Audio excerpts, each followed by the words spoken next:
Gala ടെസ്റ്റിൽ ശ്രീലങ്കയ്ക്കെതിരെ ഇന്ത്യക്ക് തകർപ്പൻ ജയം. ലങ്കയ്ക്കെതിരെ 165 റൺസിനാണ് ഇന്ത്യയുടെ ജയം. ജയത്തോടെ ലോക ടെസ്റ്റ് ചാമ്പ്യൻഷിപ്പിലെ ഫൈനൽ സാധ്യതകൾ സജീവമാക്കി ഇന്ത്യ. മനീഷ് ഐഷ മാത്യു ആണ് വിവരങ്ങളുമായി ചേരുന്നത്.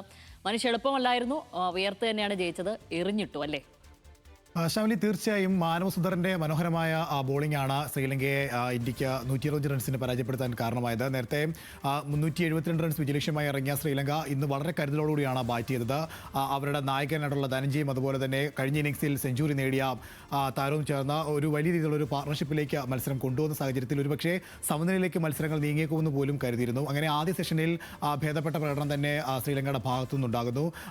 ശ്രീലങ്ക കാര്യമായ വിക്കറ്റുകൾ നഷ്ടമാകാതെ രണ്ടാമത്തെ സെഷനിലേക്ക് നീങ്ങുന്നു. രണ്ടാമത്തെ സെഷനിൽ ഒരു ഓവറിലാണ് മാനവ ഈ കളി മൊത്തത്തിൽ തിരിച്ചത്. ആ ഒരു ഓവറിൽ തന്നെ 3 വിക്കറ്റുകളാണ് മാനവ വീഴ്ത്തിയത്. 3 വിക്കറ്റുകൾ വീഴ്ത്തിയതോടുകൂടി തന്നെ 9 വിക്കറ്റിലേക്ക് ശ്രീലങ്ക തകരുകയായിരുന്നു. അവസാനത്തെ 4 വിക്കറ്റുകൾ ശ്രീലങ്കയ്ക്ക് നഷ്ടമാകുന്നത് കേവലം 7 റൺസ് എടുക്കുന്നതിനിടെയാണ്. അങ്ങനെ മാനവ 2 ഇന്നിംഗ്സിൽ, അതായത് രണ്ടാമത്തെ ഇന്നിംഗ്സിൽ അദ്ദേഹം 6 വിക്കറ്റുകളോട് നേടി. അങ്ങനെ 2 ഇന്നിംഗ്സിലുമായി 10 വിക്കറ്റ് നേട്ടവും മാനവ സ്വന്തമാക്കി. അങ്ങനെയാണ് ഇന്ത്യ 165 റൺസ് എന്ന റൺസിന്റെ വിജയം സ്വന്തമാക്കിയത്. എന്തായാലും ഇന്ത്യയെ സംബന്ധിച്ചിടത്തോളം ഈ പരമ്പര വളരെ നിർണായകമാണ്. ഈ പരമ്പര 2 മത്സരങ്ങളും ഇന്ത്യക്ക് ജയിക്കേണ്ടതായിട്ടുണ്ടെങ്കിൽ മാത്രമേ ലോക ടെസ്റ്റ് ചാമ്പ്യൻഷിപ്പിന്റെ ഫൈനൽ സാധ്യതകൾ ഇന്ത്യക്ക് നിലനിർത്താൻ കഴിയുള്ളൂ. അതുകൊണ്ട് തന്നെ ഈ മത്സര വിജയത്തോടുകൂടി തന്നെ ലോക ടെസ്റ്റ് ചാമ്പ്യൻഷിപ്പിന്റെ ഫൈനൽ സാധ്യതകളും ഇന്ത്യ സജീവമാക്കിയിട്ടുണ്ട്. ശരി.